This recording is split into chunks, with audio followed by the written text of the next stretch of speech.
Mga ka-K5, may yara sang improvement sa pila ka mga investigations ang aton nga kapulisan sa nagluntad nga shooting incidents diri sa probinsya sang Iloilo. Ini ang suno sa kay Police Regional Office 6 o kon PRO6 Director, Brigadier General Jack Wanky. Suno sa iya nga ginahimo sang kapulisan ang tanan kag wala nagapabaya agud masulbar ang kaso angot sa nagakatabo nga pagpangluthang sa dinhugot ang pagpatuman sa mga checkpoint operations sa nagkalain-lain nga lugar sa probinsya.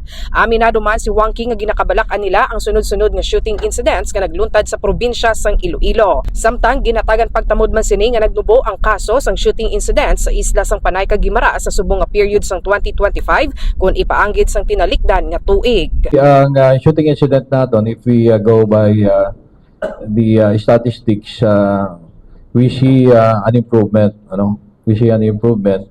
Pero it brought to our attention kay ining mga latest are concentrated here in the Iloilo province. Ini si ka-K5 Karen Badilla para sa Kampyon nga Balita, Serbisyo Publiko kag Kalingawan sa Iloilo. K5 News FM.